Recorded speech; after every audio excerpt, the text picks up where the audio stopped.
وصحبه أجمعين رب اشرح لي صدري ويسر لي أمري واحلل عقدة من لساني يفقهوا قولي اللهم افتح علينا فتوح العارفين اللهم ربنا افتح بيننا وبين قومنا بالحق وأنت خير الفاتحين أما بعد فأشهد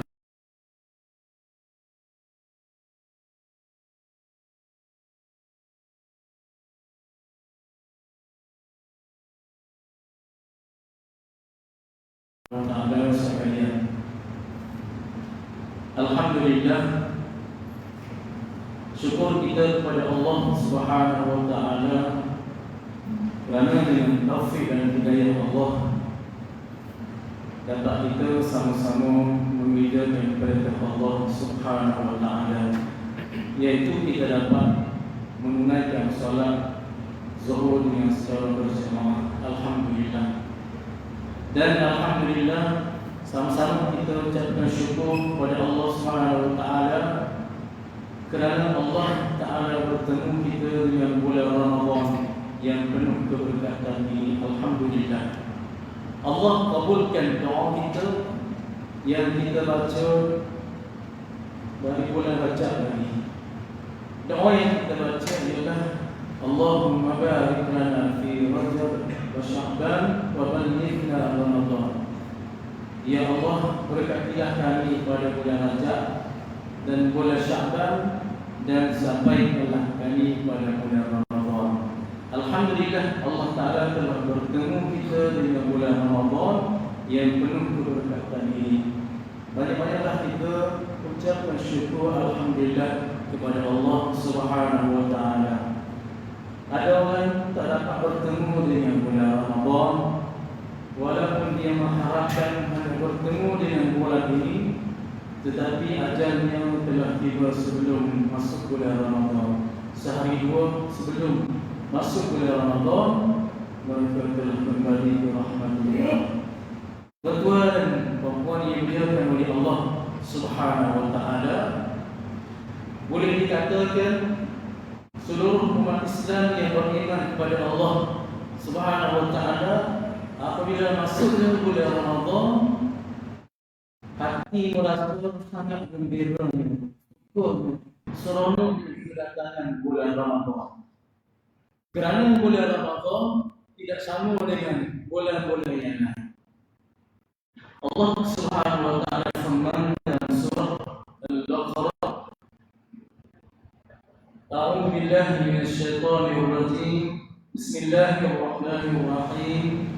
Wa basyiril ladzina amanu wa 'amilus shalihat anna lahum jannatin tajri min tahtiha al-anhar kullama rizqu minha min thamaratir rizqa qalu hadha alladhi ruziqna min qablu wa'tu bihi mutashabiha wa lahum fiha azwajun mutahharah wa hum fiha khalidun. Sallallahu alaihi wasallam. Di dalam ayat ini Allah Taala perintah kepada Nabi kita Muhammad sallallahu alaihi wasallam supaya memberi berita gembira kepada orang-orang yang beriman serta melakukan amal soleh. Apakah berita gembira itu? Ialah Allah Taala balas dengan syurga Allah Subhanahu wa taala. Siapakah orang yang beriman? Orang beriman ialah orang yang percaya kepada rukun iman yang enam perkara. Percaya kepada Allah, percaya kepada Rasul, percaya kepada malaikat, percaya kepada kitab, percaya kepada qada dan qadar, percaya kepada hari kiamat. Dan Allah firman dalam surah Al-Baqarah juga, sifat-sifat orang yang beriman kepada Allah, alladzina yu'minuna bil ghaib wa yuqimuna as-salata wa mimma razaqnahum yunfiqun. Yaitu mereka beriman dengan perkara yang gaib. Perkara yang gaib tak boleh nampak dengan mata yang zahir. Allah Ta'ala gaib, tak nampak dengan mata yang zahir. Malaikat gaib. Mereka percaya pada hari kiamat, percaya kepada alam akhir adanya syurga, adanya neraka, adanya siratal mustaqim, mizan dan sebagainya. Ini orang yang beriman kepada Allah. Wa amilus shalihat, serta melakukan amal soleh. Kalaulah seseorang itu beriman kepada Allah Ta'ala saja, tetapi mereka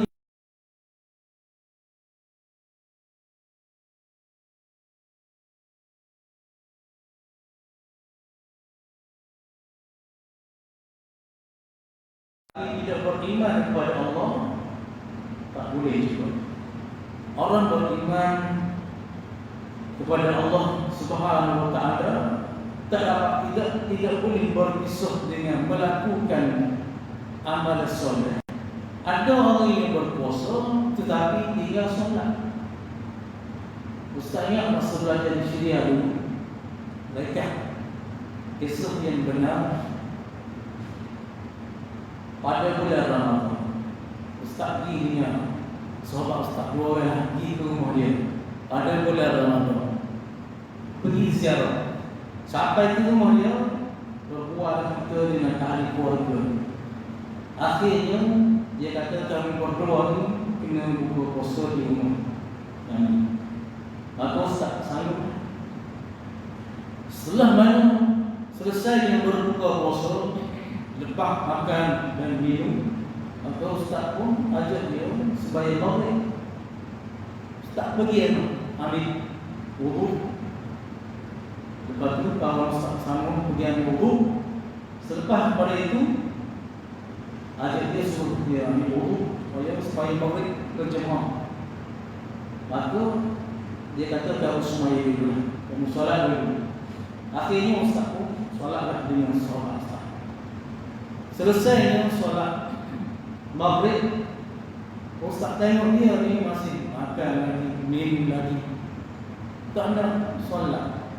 Akhirnya Ustaz kata waktu maghrib hampir nak habis dah, nak masuk waktu isya pula. Suruh dia cepat-cepat solat maghrib. Akhirnya dia jawab, dia kata kami sebenarnya solat ni kadang-kadang je,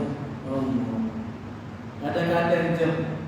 Maknanya waktu dia rajin, dia menunaikan solat. Waktu dia malah dia tidak. Maknanya solat dia tidak cukup 5 waktu.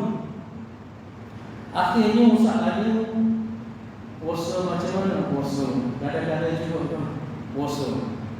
Dia kata tak, kami puasa sebulan Ramadan, kami tak ingat puasa. Maka Ustaz kata kepada mereka, alhamdulillah, puasa tidak ingat. Pada masa itu Ustaz kata kepada mereka, as-salatu imaduddin. Solat ini sebagai tiang agama. Dan sebuah bandingannya, seumpama kita nak bangunkan sebuah rumah, macam mana kalau tidak ada tiang, tentulah dinding bumbung tak akan. Begitulah Ustaz beritahu kepada dia tentang ibadat solat. Kalaulah tinggal solat saja, ibadat amalan yang lain tidak diberi pahala oleh Allah Subhanahu wa Ta'ala. Malu dia berkata. Dia kata macam mana tak dapat pahala, sedangkan kami berpuasa, kami tidak makan, tidak minum, dan kami jaga perkara yang boleh membatalkan puasa. Ustaz jawab tu, mungkin puasa kami itu sah, tetapi dengan sebab kami tinggal solat, maka Allah Ta'ala tidak beri pahala kepada kami. Maka Ustaz nasihat kepada dia supaya bertaubat kepada Allah dan apa sebenarnya yang kami tinggal itu, maka dia sanggup. Dan akhirnya dia jawab kata sebenarnya kami jahil dalam ilmu agama. Dia tidak tahu dalam ilmu agama. Ini arah padamu. Mungkin dia kata asalkan solat saja 2 waktu atau 3 waktu, tak apa. Mana dia tidak faham dengan ilmu agama. Inilah beratnya bagi mereka yang berpuasa tetapi solat dia tinggal. Maka puasa dia itu tidak diberi pahala oleh Allah Subhanahu wa Ta'ala. Maka orang beriman kepada Allah tak dapat dia tidak boleh berpisah dengan melakukan amal soleh. Apakah amal soleh? amalan yang disukai oleh Allah Subhanahu wa taala, amalan yang baik. Di dalam tafsir disebutnya fardu dan sunat. Yang fardu solat 5 waktu, puasa pada bulan Ramadan, menunaikan haji, dibuka bagi mereka yang puasa dan sebagainya. Yang sunat banyak, solat sunat, ba'diyah, qabliyah, dan puasa sunat hari Isnin dan Khamis. Banyaklah perkara-perkara yang sunat itu di antara amalan yang soleh. Apakah Allah Ta'ala balas kepada mereka ini? Orang yang beriman serta melakukan amalan soleh, annalahum jannat,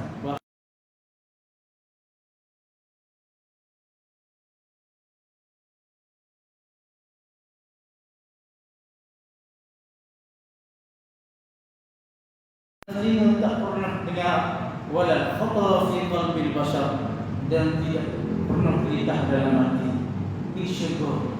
Di dalam syurga Allah Ta'ala sediakan, dalam tafsir disebut kebun-kebun, rumah mahligai dalam syurga, dan anak bidadari yang Allah sediakan kepada orang yang beriman serta melakukan amal soleh.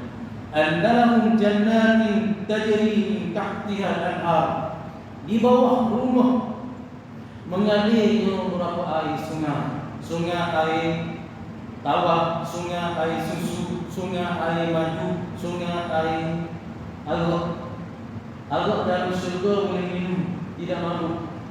Air sungai di syurga yang Allah sediakan kepada orang yang beriman serta melakukan amal soleh. Kullama ruziqu minha min thamaratir rizqa, setiap hari mereka yang direzekikan oleh Allah Subhanahu wa taala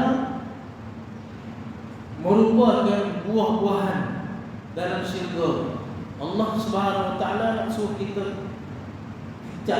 rasakan nikmat dalam syurga. Dalam syurga ini kita makan, Allah Taala tambahkan kesedapan. Tak sama dengan atas dunia kita makan setakat tu je. Di dalam syurga nanti lagi kita makan, Allah Subhanahu wa taala tambahkan kesedapan itu.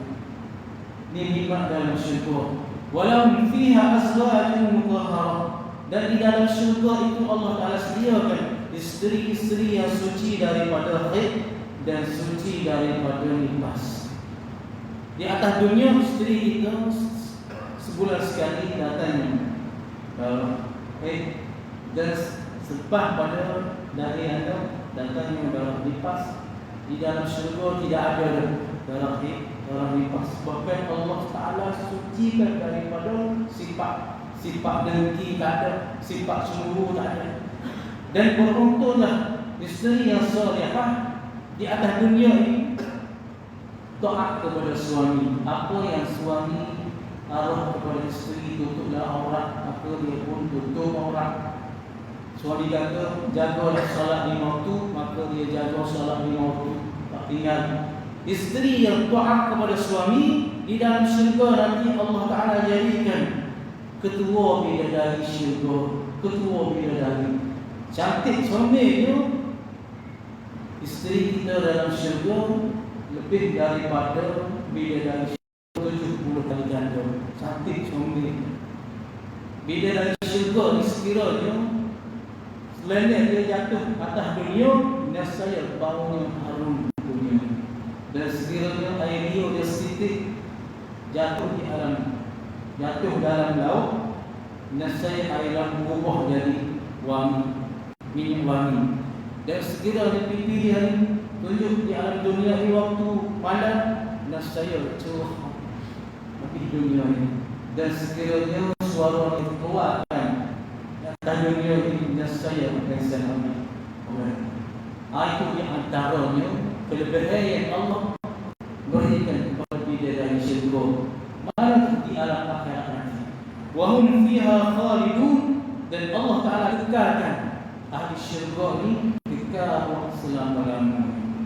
Ini beruntungnya kepada orang yang beriman serta melakukan amalan soleh. Allah Ta'ala balas dengan syurga Allah Subhanahu wa Ta'ala. Kalaulah kita hitungkan ibadat kita yang kita lakukan kepada Allah sikit, Contoh solat 5 waktu, kalaulah kita hitungkan satu waktu hanya kita ambil masa 15 minit kan, ataupun 20 minit setiap waktu. 5 waktu sehari semalam, 1 jam lebih. 24 jam kita ambil masa untuk beribadat kepada Allah, yang fardu hanya 1 jam lebih. Begitu juga dengan puasa. 12 bulan, 11 bulan kita bebas, kita boleh makan. Waktu siang makan dan minum bebas. Hanya 1 bulan saja yang Allah Ta'ala wajibkan kepada kita.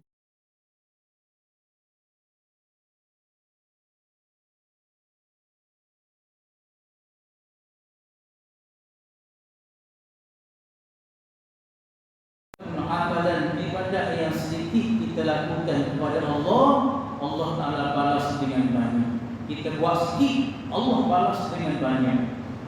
Tak sama dengan umat-umat Nabi terdahulu.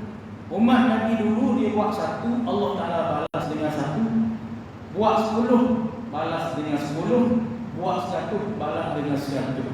Kerana apa? Kerana umat Nabi dulu umurnya Allah Ta'ala bagi kepada umat Nabi dulu umurnya panjang, beratus tahun. Nabi Nuh AS berdakwah kaum dia 950 tahun. Panjang umur umat Nabi dulu. Sebab itulah apabila mereka umur panjang, tentulah ibadat mereka banyak. Nak bandingkan dengan umat Nabi Muhammad SAW, kata Nabi SAW, Amar ummati baina 60 wa 70. Umur umatku di antara 60 dan 70. Tak panjang umur umat Nabi Muhammad SAW. Kalau tak ada orang yang umur sampai 90 100, tak ada untuk membuat ibadat kepada Allah Ta'ala. Tak agaklah. Umat Nabi dulu 100 tahun masih gabung. Tuan-tuan dan puan-puan yang dia, Allah Ta'ala firman, Mathalul ladhina yunfiquna amwalahum fi sabilillah kamathali habbatin anbatat sab'a sanabila fi kulli sunbulatin mi'atu habbah. Seumpama mereka kepada Allah, kamathali habbah seperti 1 biji, anbatat sab'a, tumbuh 7 akar. Fi kulli sunbulatin mi'atu habbah, setiap 1.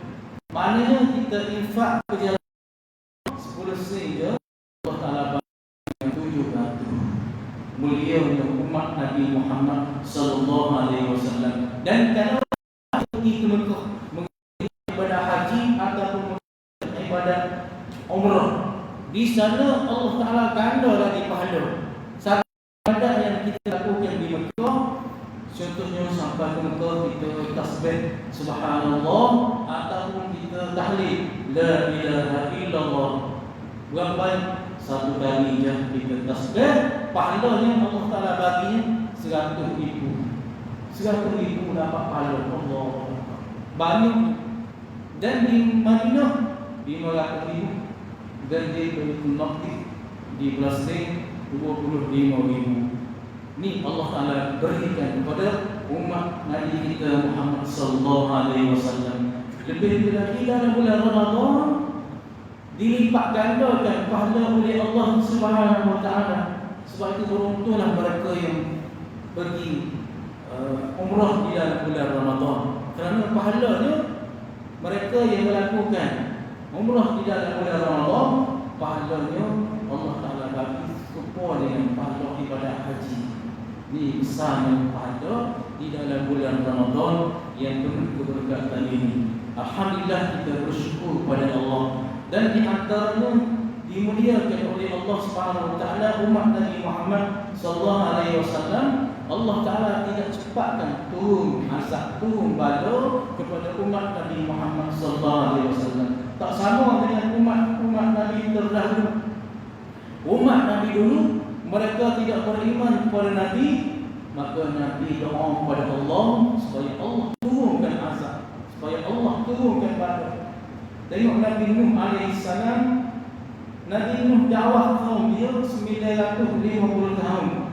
Inni da'awtu qaumi lailan wa naharan. Sesungguhnya aku dakwah kaumku ni siang dan malam.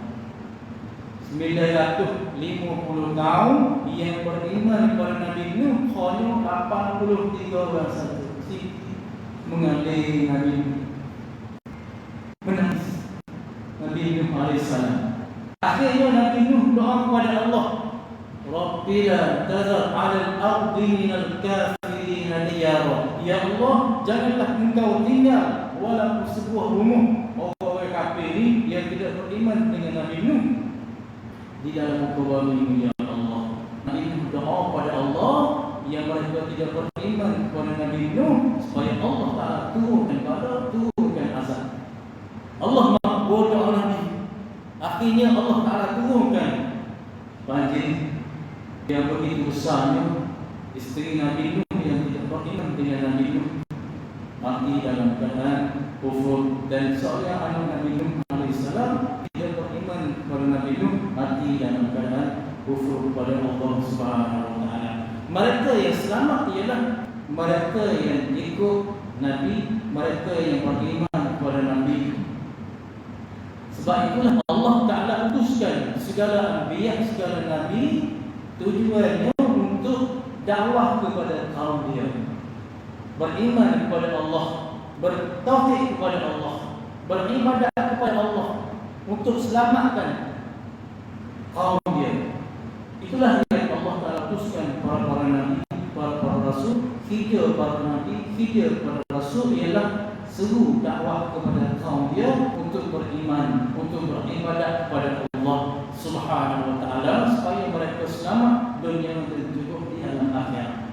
Kita tengok Nabi kita Muhammad sallallahu alaihi wasallam, waktu Nabi pergi dakwah di Taif, Nabi kena rokab kepada anak-anak kafir Quraisy, kena kepada Nabi sallallahu alaihi wasallam, berdarah kepada Nabi. Malaikat tengok orang yang hina Nabi sallallahu alaihi wasallam. Akhirnya malaikat bagi tawaran kepada Nabi sallallahu alaihi wasallam. Kata malaikat, kalaulah Nabi izinkan kepada dia nak bunuh, nak ambil mungkin rumah kata kepada mereka yang hina Nabi sallallahu alaihi wasallam. Tetapi Nabi tidak terima tawaran malaikat. Kalaulah kena kepada kita, rasa terima tawaran malaikat. Nabi tidak terima. Bahkan Nabi berdoa kepada Allah, Allahumma hdi qaumi fa innahum la ya'lamun. Ya Allah, berikanlah hidayah kepada kaumku, maka sesungguhnya mereka itu tidak ketahui, tidak tahu. Kalaulah Nabi terima tawaran malaikat gemar, mati habis. Nabi fikir jauh. Fikir Nabi sekiranya mereka tidak beriman di hari ini, mungkin suatu hari mereka akan beriman. Dan sekiranya mereka tidak beriman kepadaku, mungkin suatu hari cucu mereka yang akan beriman kepadaku. Ini Nabi sallallahu alaihi wasallam. Sebab itulah hidayah ini daripada Allah Subhanahu wa taala. Kita sentiasa memohon minta hidayah kepada Allah. Apakah hidayah? Hidayah ialah petunjuk jalan yang betul. Dan apabila Allah Ta'ala beri hidayah kepada kita, maka kita doalah kepada Allah, semoga dengan hidayah yang Allah berikan kepada kita ini, minta Allah Ta'ala kekalkan sampai akhir hayat kita, insya-Allah. Kita dapat datang ke masjid, dapat buat ibadah kepada Allah, dapat dengar ilmu, itu tak lain tak bukan ialah dengan hidayah Allah Subhanahu wa taala. Tuan-tuan dan puan-puan yang dimuliakan oleh Allah Subhanahu wa taala, tengok bapa saudara Nabi sallallahu alaihi wasallam, Abu Talib pegang Nabi daripada umur Nabi 8 tahun. Saya ini Abu Talib kepada Nabi sallallahu alaihi wasallam, sokonnya perjuangan Nabi sallallahu alaihi wasallam. Satu ketika datangnya pembesar Nabi Quraisy, mari jumpa dengan Abu Talib, beri tawaran kepada Nabi sallallahu alaihi wasallam. Waktu itu Nabi tidak ada. Apa yang mereka bagi tawaran kepada Nabi supaya Nabi berhenti kerja dakwah. Pertamanya, sekiranya Nabi nak jadi raja, di kota Mekah ni, mereka akan latih Nabi sallallahu alaihi wasallam menjadi seorang raja. Yang kedua, sekiranya Nabi nak harta kekayaan, mereka akan kumpulkan harta kekayaan, harta di Mekah ni bagi kepada Nabi sallallahu alaihi wasallam. Dan yang ketiga, sekiranya Nabi nak perempuan yang cantik, mereka akan cari berkahwin nikah dengan Nabi sallallahu alaihi wasallam. Tiga tawaran mereka tawar kepada Nabi sallallahu alaihi wasallam. Setelah mana Nabi kembali balik daripada dakwah, maka Abu Talib bagi tahulah tawaran yang ditawarkan oleh pembesar parti Quraisy. Apakah kata Nabi sallallahu alaihi wasallam? Nabi jawab, "Ya ammi, wahai bapa saudaraku, law wada'u syamsa ala yamini wal qamaru ala yasari ala an atruka hadha al-amr ma taraktuhu." Wahai bapa saudaraku, sekiranya mereka itu boleh ambil matahari letak di sebelah tangan kananku dan bulan letak di sebelah tangan kiriku supaya tinggalkan dakwah, kata Nabi, maka tuhu aku tak akan tinggal tidak dakwah ini. Maka kata Abu Talib, teruskanlah. Sokong Abu Talib. Nak ceritanya waktu Abu Talib jatuh sakit yang tenang, Nabi sallallahu alaihi wasallam masuk dalam bilik. Maka Nabi tengok Abu Talib sakit tenang. Maka Nabi ajar kepada Abu Talib, "Ya ammi, qul la ilaha illallah." Wahai bapa saudaraku, kata kalimah ini, tiada Tuhan yang lain melainkan Allah. Ini pada Abu Talib, ini pada tak ada kata. Maka Abu Jahal ada di hadapan ini. Abu Jahal kata kepada Abu Talib, "Wahai Abu Talib, adakah kamu sanggup nak tinggalkan agama untuk nenek moyang kamu dulu?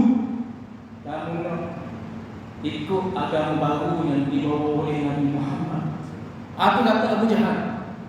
Akhirnya Abu Talib meninggal dunia dalam keadaan tak dapat memeluk agama Islam. Nangis Nabi sallallahu alaihi wasallam mengalir air mata sedih. Allah Ta'ala turunkan Al-Quran, "Innaka la tahdi man ahbabta walakinna Allah yahdi man yasha." Sesungguhnya engkau wahai Nabi Muhammad tidak boleh beri hidayah kepada siapa yang engkau kasih, walakinna Allah yahdi man yasha, dan tetapi Allah Ta'ala saja yang boleh beri hidayah kepada siapa yang Allah Ta'ala kehendaki. Ini hidayah daripada Allah Subhanahu wa Ta'ala. Ustaz, guru, siapa tak dapat beri hidayah kepada sesiapa. Ustaz hanya boleh beri keterangan, hukum, ahkam, dan juga ilmu sikit sebanyak kita yang mendengar. Mana Allah Ta'ala saja yang boleh beri hidayah kepada mereka-mereka yang dengar. Ini tuan-tuan dan puan-puan yang dilakukan oleh Allah Subhanahu wa Ta'ala. Maka lebih-lebih lagi di dalam bulan Ramadan yang penuh keberkatan ini, sama-samalah kita kejarkan, sama-samalah kita ambil peluang bulan Ramadan yang penuh keberkatan ini dengan melakukan segala amal ibadat kita kepada Allah. Selain daripada yang fardu, maka yang sunat-sunat pun kita mengerjakan juga. Yang mana dalam bulan Ramadan juga Allah Ta'ala turunkan Al-Quran, syahrul Ramadan alladzi unzila fihi Al-Quran. Bacalah Al-Quran di dalam bulan Ramadan. Sekurang-kurangnya kita dapat khatam 30 juzuk sebulan bulan Ramadan. Kita dapat khatam pun sekali pun tak boleh, alhamdulillah. Ada orang tak pernah khatam Quran. Saya bila balik kampung Musri Raya bertemu dengan adik-adik, saya tanya, "Abang macam mana bulan Ramadan boleh khatam berapa juzuk Quran yang baca?" Dia jawab, "Allah, tak boleh khatam." Tahun lepas tak khatam juga, tahun sebelum tu tak khatam juga. Allah tak pernah khatam Quran. Bulan Ramadan bulan yang diturunkan Al-Quran, maka kita bacakanlah, kerana fadilah kelebihan Al-Quran sangat besar. Satu huruf yang kita baca Allah Ta'ala bagi 10. Kita baca alif lam mim 3 huruf, 30 ganjaran pahala yang Allah Ta'ala berikan. lebih lagi bulan Ramadan digandakan oleh Allah Subhanahu wa taala. Kata Nabi sallallahu alaihi wasallam, "Iqra'ul Qur'an fa innahu ya'ti yaumal qiyamah syafi'an li ashabi." Bacalah Quran, kerana Quran ini akan memberi syafaat kepada orang yang membacanya. Mana di alam akhirat nanti, di alam kubur nanti, lebih lagi kita amalkanlah surah Tabarakal. Sebelum kita tidur waktu malam, surah ini akan memberi syafaat kita di alam kubur nanti. Waktu mungkar nanti soal, Quran yang kita baca akan dunia ini akan menjadi syafaat, akan menolong kita di alam akhirat nanti. Oleh demikian, tuan dan puan-puan yang dimuliakan oleh Allah, sama-samalah kita membacakan Al-Quran dan artinya. Dan di dalam bulan Ramadan, bulan yang mendidikan kita beribadat kepada Allah. Bulan Ramadan kita semangat beribadat kepada Allah, solat berjemaah, solat sunat. Maka selepas daripada bulan Ramadan, begitu juga ibadat amalan kita yang mana kita lakukan di dalam bulan Ramadan. Maka selepas daripada bulan Ramadan, kita istiqamahkanlah juga dengan kita solat berjemaah, solat sunat dan baca Quran dan sebagainya. Janganlah lepas pada bulan Ramadan kita tinggal solat berjemaah, tinggal solat sunat, tinggal Quran. Bila yang kita buat, kita tunggu Ramadan akan datang. Itu kalaulah dipanjangkan umur oleh Allah Subhanahu wa taala. Sebab itu kita jadikanlah Ramadan kali ini ialah Ramadan yang terakhir bagi kita. Dengan sebab itulah kita rasa semangat untuk mengejarkan segala amal ibadat kita kepada Allah Subhanahu wa taala. Janganlah kita tinggalkan peluang di dalam bulan Ramadan. Kerana bulan Ramadan bulan yang mulia, bulan yang penuh keberkatan, bulan yang diampunkan dosa oleh Allah Subhanahu wa taala, dan kita sentiasa beristighfar, bertaubat kepada Allah kerana Allah taala Maha Pengampun.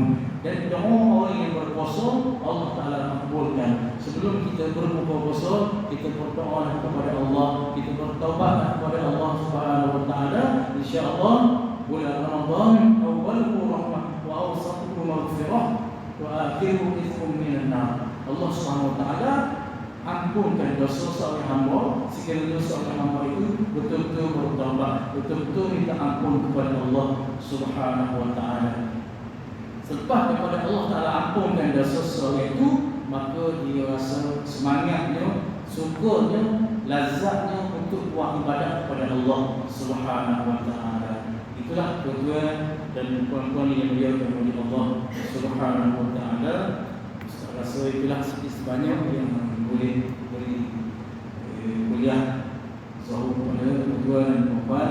Dan sebelum akhir, kita istiqamahkanlah ibadat kita kepada Allah Subhanahu wa taala. Istiqamah sampai bila? Istiqamah sampailah kita mati. Yang mana Allah taala firman, innal ladzina qalu rabbuna Allah thumma istaqamu tatanazzalu alaihimul malaikatu alla takhafu wa la tahzanu wa abshiru bil jannati allati kuntum tu'adun. Sesungguhnya mereka yang kata Allah taala itu Tuhan kami, yang mana yang mereka beristiqamah. Istiqamah salat berjemaah, istiqamah baca Quran, dan istiqamah zikir dan sebagainya. Siapa waktu dia nak meninggal dunia, Allah utuskan malaikat. Malaikat kata kepada dia, alla takhafu, janganlah engkau takut, wala tahzanu, dan janganlah engkau bercita, wa abshiru bil jannati allati kuntum tu'adun, dan aku beri khabar, berita gembira, iaitu syurga yang dijanjikan.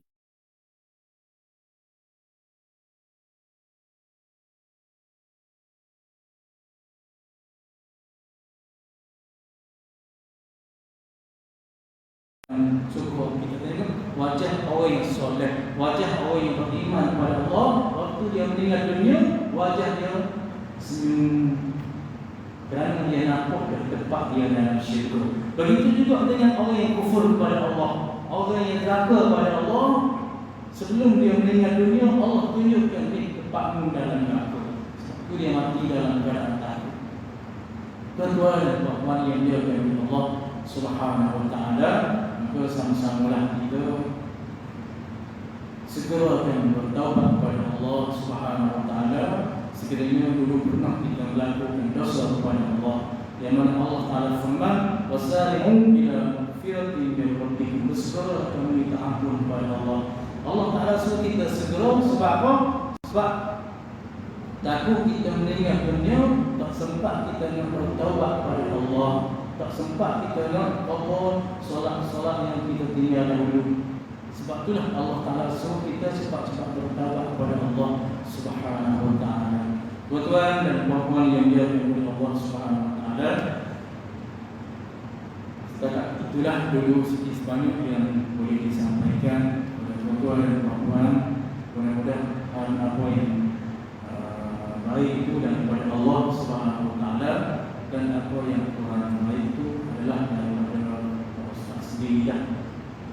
Sebelum akhir, yang mana telah diwawakan dengan fungsi kita ada tabung untuk pondok di Rotan, dan satu lagi Ustaz ada bawa sijil wakaf di Darul Faruq di Tahfidzul Quran sebagai cabangan pondok perkataan yang buat di sebelah sana. Jadi alhamdulillah kos dia lebih kurangnya wang itu 80,000 kos bangunan Wahab Darul Faruq. Jadi ada sedialah di luar sana boleh belajar kita. Bagi tuan-tuan dan puan yang sudi ambil, boleh ambil dulu. Dan nombor telefon Ustaz ada di sini, bolehlah hubungi Ustaz. Jadi itulah saja, dan Ustaz ucapkan terima kasih kepada tuan-tuan dan puan. Mudah-mudahan Allah SWT malahkan ganjaran pahala di alam akhirat nanti insya-Allah. Itulah saja, wabillahi taufiq wal hidayah. Assalamualaikum warahmatullahi wabarakatuh. Bismillahirrahmanirrahim. Alhamdulillahirabbil alamin. Wassalatu wassalamu ala asyrafil anbiya'i wal mursalin wa ala alihi wa sahbihi ajma'in. Allahumma ighfir lana